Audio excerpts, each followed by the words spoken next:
the designation cozy gaming from some podcasts that I listen to, and they're just like they're into that sort of stuff. I don't game to be cozy. I game to like beat stuff up. Yeah. Francis may get scared.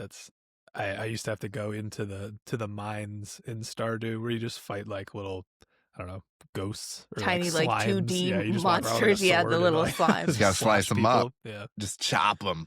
yeah. She was too Yeah. afraid. Oh no! I just wanted the we can't have gems. I just wanted the money. I was like, go in the mines and that. bring back stone.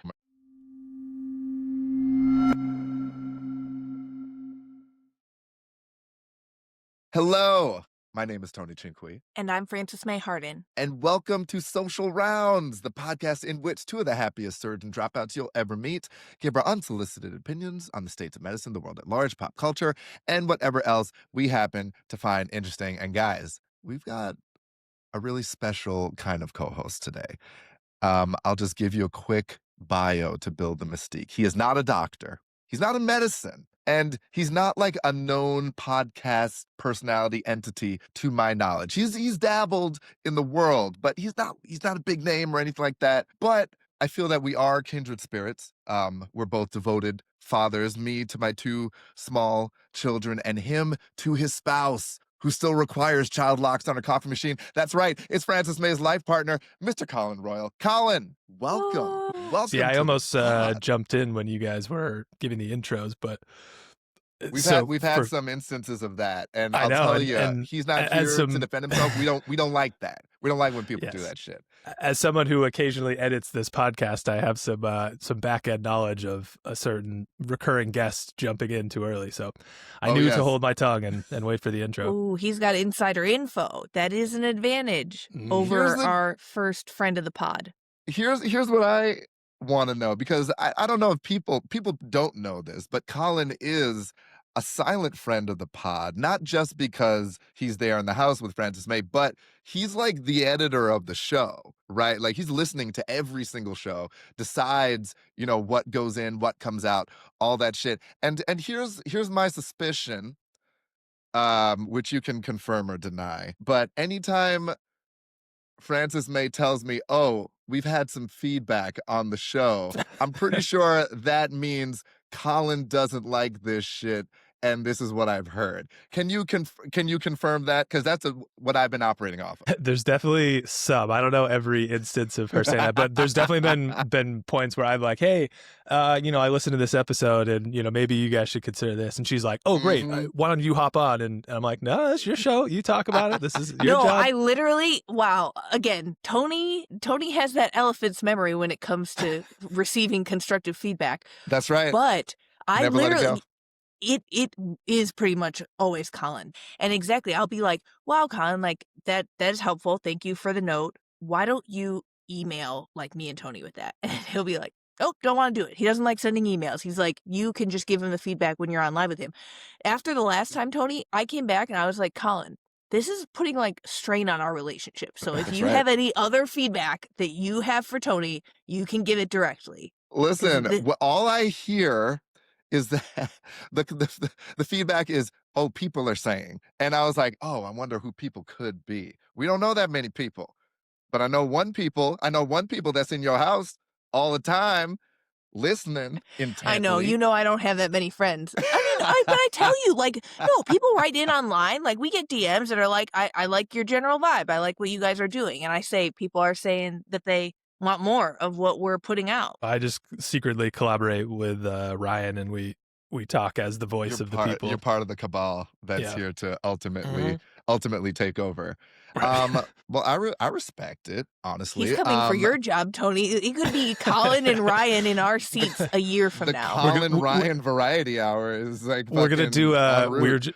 Frances May and I are like rewatching. Well, I'm watching for the first time, but One Tree Hill, and we just watched like a classic. I feel like sitcoms used to do this more, or like dramas where they do these kind of bottle episodes. And there's this one was a guy was in a coma and he was reliving like the first episode, but the roles were reversed. The We could brothers just were do that swapped. here, right? Like they do that in The Office, right? Where there's like Asian Jim. We'll just do, me and Ryan are Yeah. just sitting in his YouTube. They'll be Yeah, like just the show April up, Fool's don't episode. tell anybody, never reference it at yeah. all. Yeah, exactly. Don't acknowledge it. Just and do your best shot. And honestly, in terms of like content, Colin knows me pretty well. He could probably come on and just say whatever it was I was going to say. Yeah, I can speak as Frances May pretty well at this Speak point. as Francis. I don't know. Yeah.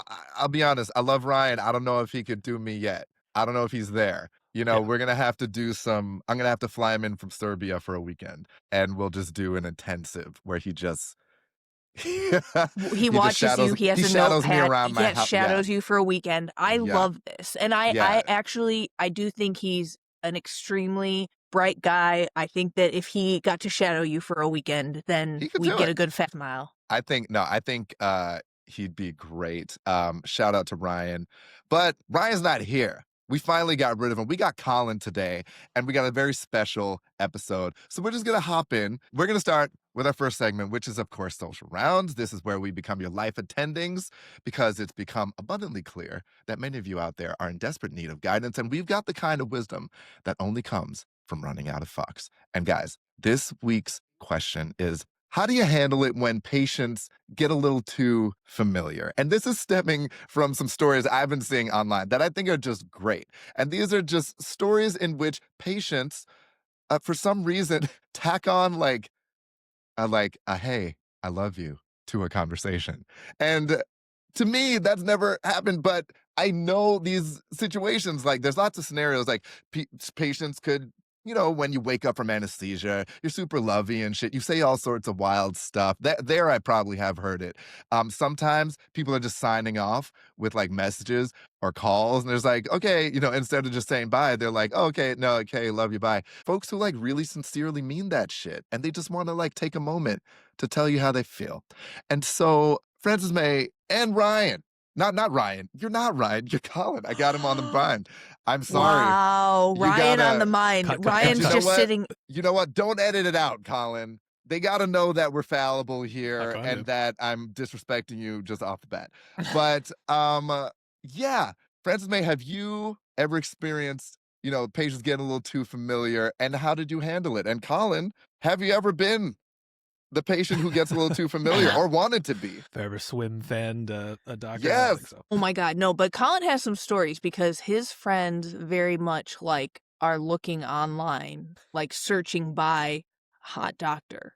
Like they're literally like, I got to get my skin checked, but my dermatologist, I literally just want the hottest one in the city. And that's literally how they're screening for their healthcare. So Colin can share the patient's Seems like I perspective. should get his side of the story, but continue, yeah. Boys will be boys. Okay, so I will say that in terms of like patients, it's so funny, and this is going to make me sound like I'm from the 1900s, which, I guess I am. During residency, we would have like just intermittent, occasional like patients requesting Facebook friendship, stuff like that. We're just and like in a friendly way, like, oh, I appreciated meeting with you in clinic. You helped me with my test results, whatever. And like, Would I it never come along accept. with like a message, the request? Sometimes, but sometimes not. Sometimes it is just like, I want to see what my doctor, or like in that case, just my resident. I met like part of my medical team.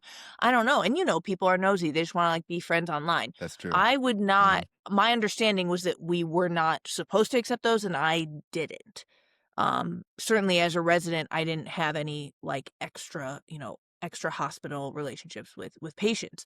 What I will say in terms of the love and the I love yous, I think of, there was one patient here in town when I was in practice, and she was like this so cute old lady, like this little grandma, and she called me Dr. H, and I really was like, and she asked me she said like, Dr. H, I love you, and she was like, may I call you Dr. H?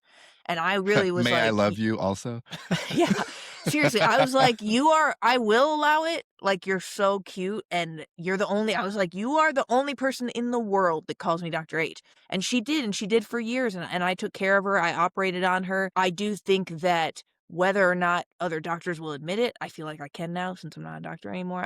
I would say I have like a clear favorite type of person in the world, and it is grandmas. Like, I'm just like, maybe really love older grandparents and things like that. So anyway, that's my long-winded way of saying shout out to those cute old ladies. If they ever said I love you, I definitely was not like, I love you too. That feels inappropriate to me. I never would say that, but I would like There might give be her a place pat. for it. I would give her a pat, and I would say, "I really You would appreciate pat you." her? Sometimes You'd give her if she's just walking pat her? out Like a pat on the hand? Yeah, Or just like... there. on the top of the head. No, I'm There, just there, I'll kidding. bet you do love me. I'll bet that is true, old lady. Yeah, I get I'm that all the highly time. lovable. Yeah. No, like, if we're walking out together, pat her on the back of the shoulder respectfully, and I would say, "I'm really grateful for you, see you next time," and we give, kind of pat, but also, like, That's a "Get out of nice, here," like, appropriate, and professional response. Yeah, but while "Thank you, only I as can you're be I professional. think I I can think be that's very appropriate." good, especially you're doing it as you're patting and ushering her Yeah, out yeah, and yeah. away to the parking lot. Just like we can have this little moment, but don't linger. But We don't don't linger. need Yeah, we yeah. don't need more. Exactly, and I do think, I had some, like, younger men try to friend me on stuff and things like that in Mhm. practice, and I did Uh-huh. not. Again, I think that there are, like, clear professional, standards precedent in place, I just don't really engage. Okay. Um, So but the more that you to don't the engage, the more the young men are like, "I do there's love this Mystique. doctor." Now they Yeah. want, yeah, I mean, then they're just searching for your hot doctor pictures, which brings me to your partner here. So, I mean, I feel that, I'd love to hear if her assessment is accurate. Not that I'm here to scold. I just want to know if your move is to search out hot dermatologists here. Oh, that's not my Not move. Colin, but it is one of his friends. That's what I'm saying, like, the boys are up to this. And I have no problem putting him on blast here. It's one of my friends Damn. who That is lives what we do. That is well, what he we do. lives internationally now. I'm not going to say he exactly who it is, but he's in your neck of the woods, Tony. And he told me and Frances May this probably like He told me 10 this. He years literally ago or was something. like, Yeah, I think he like had a few drinks and he was like, "Yeah, all right, like when I'm looking for doctors, I'll just search ZocDoc or whatever. I scroll just through look for the pics hottest for doctor." yeah. We were like, "What?" Yeah, I was like, "What?" And he was just like, and he showed us, I think, like, his current Yeah. dermatologist. I mean, she was, like, drop dead gorgeous, and I was like, "Is this really how people are shopping for doctors?" I don't think most people are doing that, but I he don't might know, still be man. doing it. I I don't know. mean, yeah, I mean, maybe that's not how you shop for, your Like, colorectal colorectal surgeon. surgeon. Yeah, Yeah. but if I'm searching Dermatology, for I mean, yeah. dermatologists, like, I can understand wanting to make sure they got the Hmm. skin's glistening, you know what I'm Yeah, yeah. saying? Or just like they make sure they're upkeeping so that I get confidence you can deal with my My zits. guess is it's Like, more that you're gonna be in, like, a gown and they're gonna be, like, checking your whole body, like, If specifically a if dermatology, somebody yeah. had to look at every crevice of your body, yeah, but that's worse. And I do, Tony, just knowing this guy, I do feel like it was coming from the vein of not like, "Oh, I'm looking at your skin as a CV for what you can do for my skin." I'm saying it literally was like, would love for my healthcare dollars to go towards me spending time with a beautiful woman. here's the deal, and here's the deal with that, because I do understand that mindset, but also that is once again men not thinking a few steps further, right? Just like you said, yeah, hot doctor walks in, but yeah, she's got to look in all your cracks, bro. Like all your folds, you got Yeah. folds that you don't want people to, like, that's her Yeah, job looking to at lift up to get to some folds or like in between cheeks yeah. and to search for skin cancer. So, I mean, it's not going to be the sexy time in your brain. This isn't like a low level porno, guys. Like, this is work, and the hot doctor is going to be in your folds. And so, are you comfortable with that? I I mean, hope he so. was. I guess he is, but just don't romanticize it too hard. But yeah, okay. So Colin, like as a patient, you ever have like a familiarity slip up, or just get overwhelmed like an old lady and just wanna share? Definitely not. I mean, I feel like didn't go to a doctor's office for 10 years, and then Frances May probably eventually made me go to a PCP or something while she was in residency. And then I have had a few Just surgeries living off of potato in the chips past and couple of years. Yeah, yeah. just like Yeah. Skittles in my blood. Definitely not. I feel like mine are very like I walk in. If Frances May is not there, my appointments are like 2 minutes. because they'll be like, "Do you have any questions?" And I'm like, no, I don't think so." They're like, "Great, see you later." And friends may be like, "No, no, no, like you have to ask this." Yeah, so definitely not. I barely even remember my doctor's names, if I'm I being will honest. say, Colin, interestingly, he does not have that problem at all. Like, he doesn't even have familiarity with his coworkers. Like, Tony, you know that I have had familiarity issues with coworkers. You know, like I've like dated in the workplace before. Like I just, stuff As like have that. I. Yep. Colin, to his credit, never. And I didn't Kept believe his him nose for clean. years, but What a now I guy. believe it. He just really is very like, everyone's gonna just be professional. He's very, I mean, this is gonna sound biased, but I mean, he is like a warm and friendly person, but with boundaries in place. We can't believe I cannot believe my eyes, having like watched how he moves for a decade. Now I believe it. For the first like 5 years, I was like, this gotta be fake, and I'm gonna catch him. And he's like, and no one's really like this. But then after the last 5 years, I'm like, I mean, it seems real to me. That's a lot of years to be to be Yeah, I know, to suspicious just be of who Yeah. this guy just is. She's But probably underestimating too. yeah, past 3 wow. years I've been accepting, like, I guess I believe it. But Uh, yeah, I just do think the over-familiarity types of things that are very common for many of us, like over-familiarity, the quick to jump to love and stuff like that. I don't know, if you're yeah, well-adjusted, maybe you don't do it. I don't know. I mean, I can say I was not well adjusted, but I managed to like always keep it profesh, I feel, with the patients, right? So like I think the closest I came was like I had a lot. I mean, I had my old ladies too. Like I had a lot of old I ladies who love wanted to them. like set me up with their daughters. So they would just like after I took care of them, would come a Oh, couple times and then they'd start like inviting me to church, you know what I'm saying? And like yeah. invite me over for like I'm cooking, and like my daughter's gonna be there, and so I was like, I had to politely decline those invites, though I appreciated them because I You was always clearly. declined? I always declined. Even when like my favorite though was when it wasn't even a grandma. It was like it was a kid's mom. Like I took out like a kid's tonsils and I'd met the family like a couple of times and like, uh, no inklings that there was anything untoward brewing from mom's side. But then while her kid is waking up from anesthesia and like I go to get her, she's like, "Oh, like everything's great, great. Also, like, what you doing later? Let me slide you this number because we could hang out." And I was like, I appreciate that, but I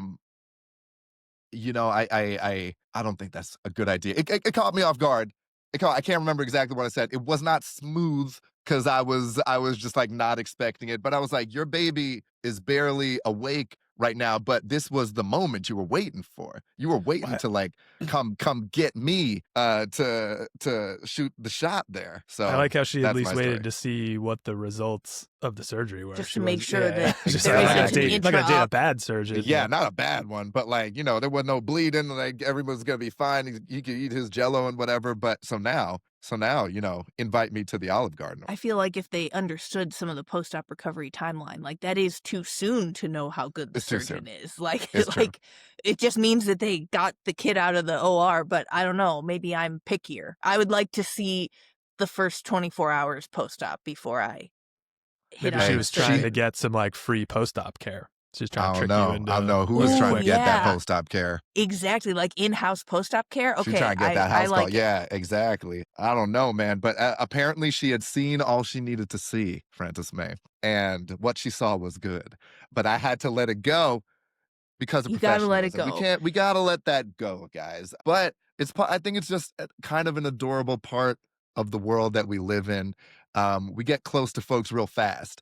And then, these things may come out, and, especially like if, like, I think, I know some people who just say, I love you too, and just keep it moving. And that's fine, depending on what your personality is and like how you Yeah. present and like who you're talking to. Like, just be yourself. If you get awkward, then be awkward. It's fine. But these are the things that are going to come up. So if you are a young physician out there or a physician of a certain age, try not to get caught off guard. Like, think about what you might say if folks like express this to you, because like ultimately it means you're doing something good. I think. Yeah, and I agree with you. I mean, again, I would not personally say I love you. Like, I only started telling my friends of like 20 years that I love them I was within the never a past big I year. love you person. We didn't have that in my family too much. It wasn't Yeah. like thrown around. I wasn't like, yeah, we didn't say it all the time. I try to do it a lot more with my kids because I had a real Yeah. problem with it.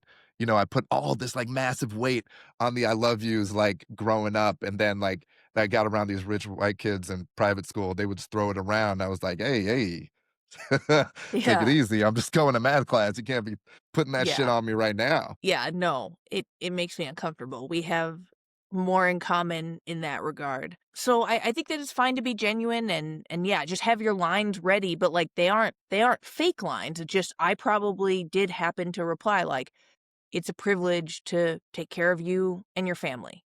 And that's Wow. not like a That's a quote good unquote one. line. It just, I actually meant it. And I said it more than once because like it was true. I mean, I had many privileges. I had It's a a lot of patience. smooth So, it's a smooth redirect. I like that. You know who probably knows how to say "I love you" in a professional sense? Is Colin, the master of professionalism, but warmth. oh yeah, Like what would you say? what happens? Because I can't imagine, Colin, given how warm and wonderful you are, that someone hasn't at some point professionally, in a professional setting, expressed just like, man, God, I love you. Good Lord, you're just the best thing I've ever had in my life, or the professional equivalent. I feel like I just usually give the kind of like you give the little fake laugh and they're like, oh, like of course, like yeah, more just like I'm just happy to be here, like, or sometimes I just won't even respond, like because I've definitely had where I've had clients, that I've had for a long time, and then maybe Yeah. they're trying to make it a little more personal. You're just kind of like, yeah, okay, like, and you just move on. Like, half the time, I just don't even address it. Woo! I actually agree with that. Like we went out for The a hard holiday cut off. dinner with like his team and they were like they were like we love you. Like we know that you're a good boss and like thank you for all you do to like take care of the team, protect the team.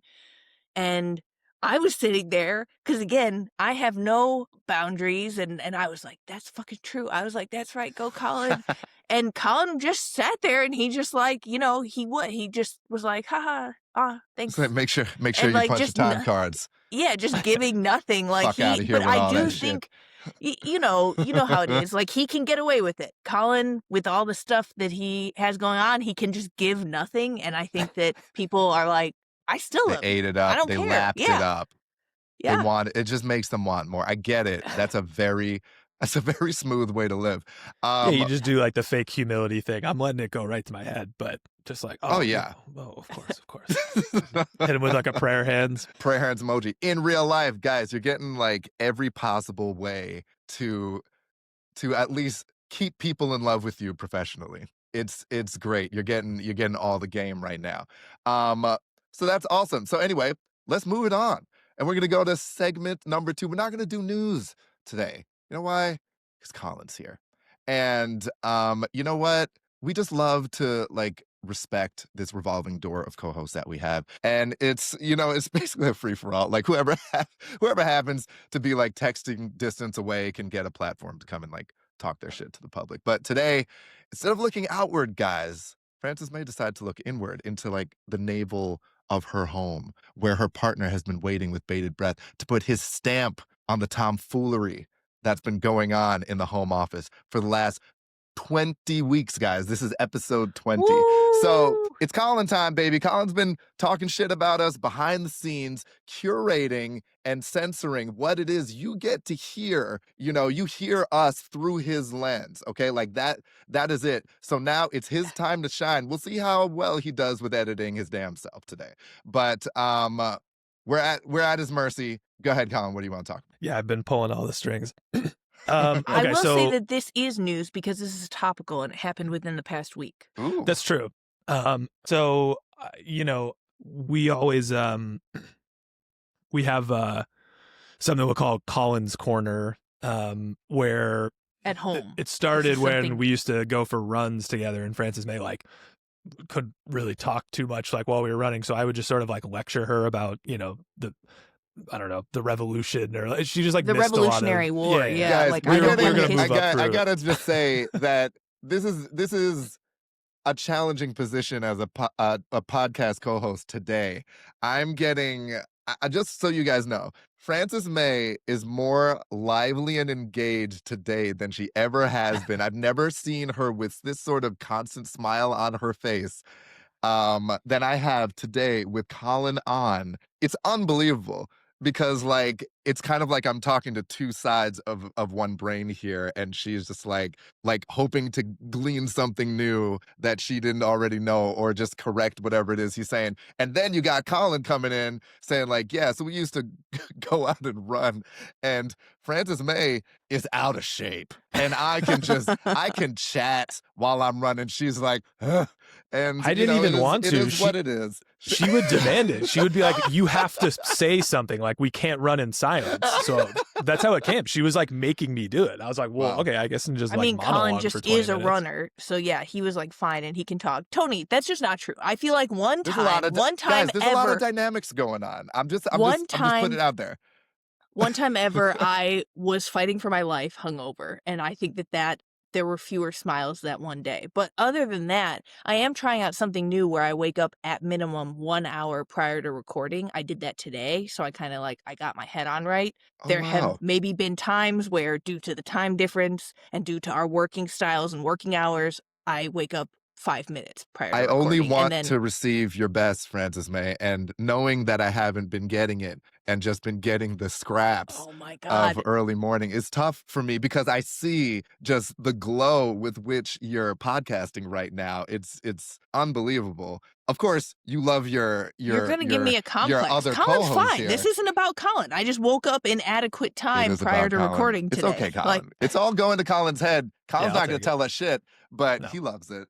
He yeah. loves So it. Colin's corner, I Colin's corner. am a very STEM heavy like student. I know almost nothing about history, and so Colin was like, we have to at least bring you up to basic, GED level. So Yeah, sure. continue. I feel like we discuss, just residency topics and medicine in general. And my big thing has always been that I feel like one of the core issues with residency and why people end up in these terrible situations is because there's like complete lack of mobility. Like that ultimately is like the main difference between the medical track versus any other job, because there's a lot of other like really difficult jobs or professional careers where you need to go through and get extra degrees and stuff, and it's maybe more similar to like a PhD type thing. But you go through medical school, you incur all this debt, and then you get into residency, and you could do 4/5 of a residency, and if you get fired in that 5th year, it means nothing basically, right? You lose all that, and that is like wildly unique to residency specifically. So I saw a headline yesterday that was talking about the college football transfer portal, which for people that don't know, collegiate athletes historically have had like zero mobility. So basically you sign a contract. Basically, when you're 18, you get a scholarship to a school and you are stuck there. If you wanted to transfer schools, it was like a really onerous process. You had to get the permission of your coach to even like go and try and transfer. So you have to literally walk to your boss and say, hey, I want to leave. And if they say no, then you can't do it. And yeah, I think there's like appeals processes, whatever. But basically, like that was like a last resort. And even if you were able to transfer, you had to sit out a year, which, kind of screws over your career potentially. But on the flip side, coaches, athletic directors, those people can leave and go at will. They can break contracts. They can do whatever they want. Up until a few years ago, with various like antitrust lawsuits and class action stuff, people might be aware college athletes can now get paid for their name, image, likeness. It kind of opened up like a whole, side thing, and it changed sort of the face of like college athletics, right? And what came with that is that there is now an official, they call it the transfer portal, where you can every single year, if you want, just hop into this portal, sort of declare your eligibility, and then get recruited by other schools, and you can essentially transfer your scholarship like from school to school. And that is something that, makes a lot of sense to me in terms of how down the road something for residency could work and could free up, all these people that are stuck into these positions that they don't want to be in, right? There's really no reason why, I don't see why you can't switch. You could do 2 years of medicine. And you're like, I don't quite like this. Let me see what's available. I'm interested in oncology and I want to hop over to that. I don't see why there's any like issue with doing that. It's just that there's no process in place. and all of the control sort of sits within these institutions, despite the fact that like they're not even really paying your salary, right? Most of this is federally funded. So like you kind of have this slot that could follow you around. You basically have the same way that college athletes have a certain amount of years of eligibility. You basically have a certain amount of years of, Medicare funding. You should be able to take that around from program to program. And we were joking around last night that we should start like an agency that's what we do. And we go after like, young, impressionable med students. We say, hey, let's be I'll be your agent. If you're not sure about, where you want to go, we'll harass schools for you over the next couple of years. You could transfer if you want. Give us, 5% of your attending salary. But it's the feel same like it as could be good people, it's the business. same as like football players signing with their agent when they sign their contract, to like go to school. And then basically, because it acknowledges several things. One, that you're an asset. And that number two, like you should have opportunities available to you. Just one quick thing, Colin, oncology, is a fellowship after medicine. So just to make your analogy, well, you know that. Come on. So just to make your analogy, it'd be like if you wanted to switch from medicine residency into like radiology residency. Not gonna lie, I did know that. I thought there was just like an All oncology right. track. Okay. It's Wow. still pretty good. Colin can go pretty far for someone who didn't do any medical I think education. you're doing great, Colin. I got no notes over here. And here's what I think. I think this is a great topic for discussion because the problem that we have, one of the many problems that we have, right, is that if we get into residency, we're a year or two into our residency, we're fucking miserable. There's toxicity coming from all places. Could we look for other jobs? Not really, unless we get fired. There's no way to transfer and be desirable. That's the whole thing. Like in college sports, you're transferring and you're like, yo, I'm hot shit. I'm the QB. I don't like this program. I'm trying to get more playing time, like all that sort of stuff. Like, but people are just like, ooh, QB. Let me look at his stats. That's good shit right there. We are looked at as damaged goods if we're trying to move. And so, is there a way that we could shake things up? Like, I think having the agent, that idea is really fun, but ultimately, like, it's going to be up to us, if something like this happens, if we shake things up.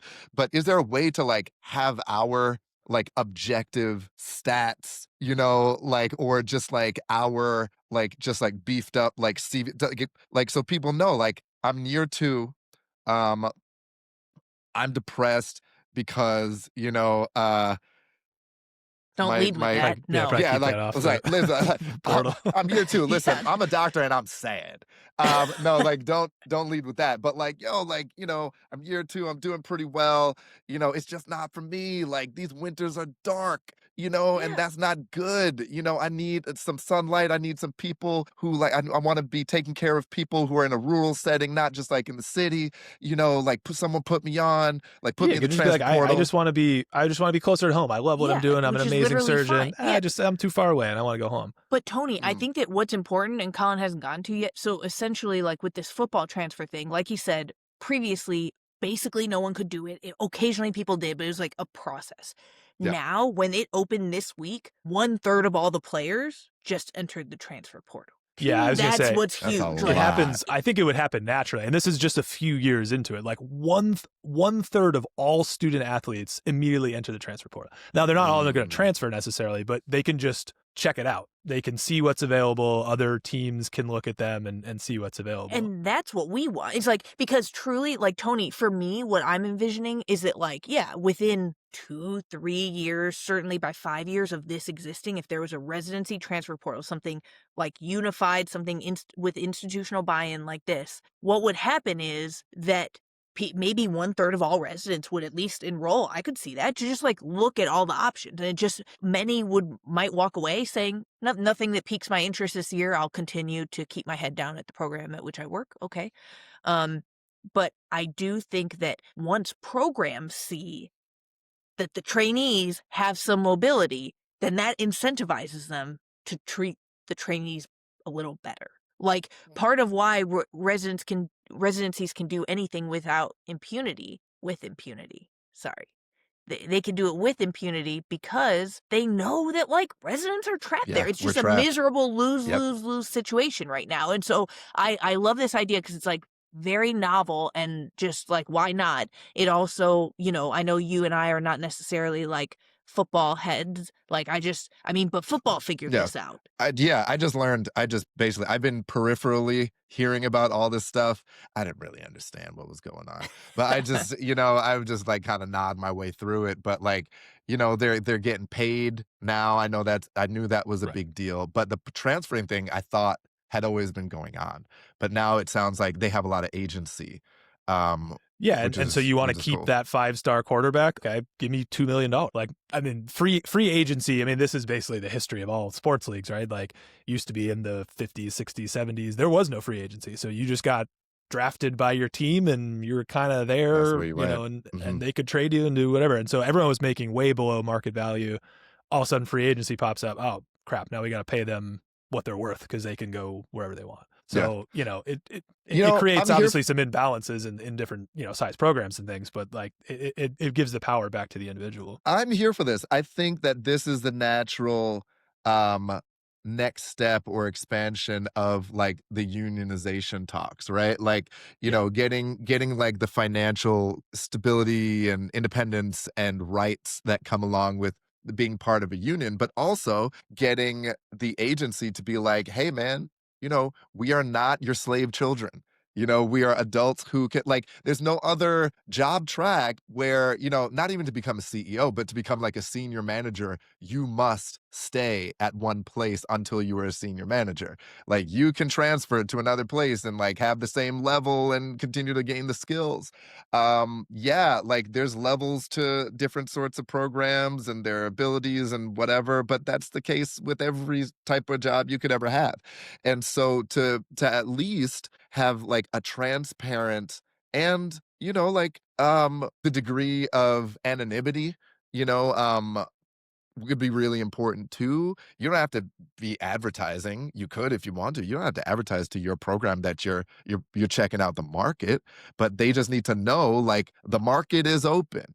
And Exactly, maybe like, like it's there, it people are exists. looking, maybe they get pinged like people are looking at their program or people are looking to leave, and so what are we gonna do about that? Because in the end, of course, it's a massive hassle to turn doctors around and, do the old switcheroo, like have someone move on June 30th and show back up on July 1st in another city. But like, they need those threats, because otherwise, yeah, Yeah. we're just, They need a threat. Right now there are There are literally any none. zero threat. threats. So they can do whatever they want. I mean, me, I guess. Yeah, Yeah, you're me and trying to Colin just sit around at night at home, the fireplace is on, and we just think we dream up threats. Yeah. I I mean, love I realistically, love it would threats, take yeah. some big legal action. But, it's interesting because like college athletes, they're not unionized. Just took 10 year it huge was a legal 10-year. action. Yeah. Yeah, it was just big. Yeah. Well, part of it was, I mean, there's tons of money obviously in college athletics. So like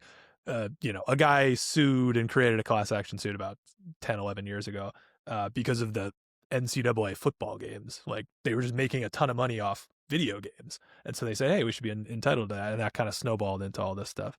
But it's the same thing. I mean, you could easily prove the same case that residents, bring in what 10x what they're Yeah. paid for a hospital. I mean, in certainly in some of these bigger centers, like borderline running the place. So No, I'm totally in favor of this. We're continuing our trend of ruffling institutional feathers here, because the old guard will once again hate hearing this.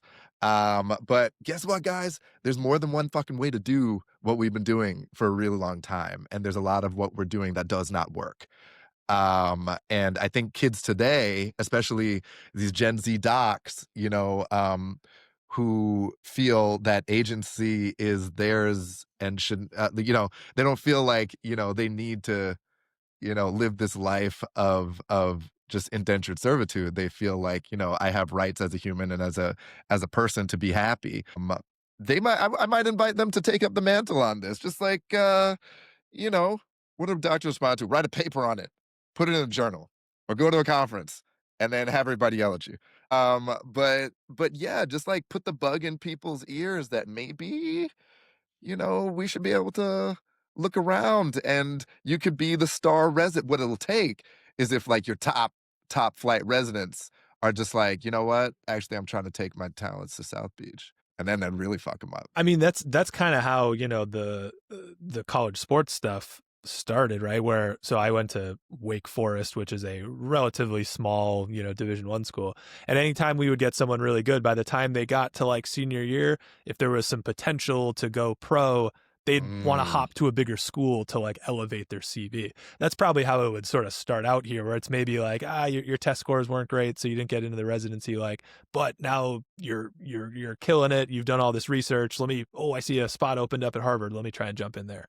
Right. And like, but then Harvard's going to lose some people, and it would probably cascade and snowball pretty quickly to where, you know, it would have a massive effect. But who knows? Doctors are don't have a lot of free time on their hands, so maybe HC will have to step up and create the We'll have portal. to step in. Maybe we are. Yeah. Maybe HC becomes the agency. I know. Yeah, I'm telling you, you do want me as your agent. Yeah. Like, I'm pretty dogged and able to like effectively get things done, and that Get really stuff done, is the guys. thing, though, right? Yeah, but what's so funny is I was never less effective than I was when I was a resident. I was just really traumatized and shut down and sleep deprived, and so I could not advocate for myself then. I can advocate now because I got my Mm. head on right. I think, yeah, maybe we become, yeah, let's look into that. I think, guys, Hippocratic Collective slash Hippocratic Agency, you know, I think our world would be much better for it. And with that, I think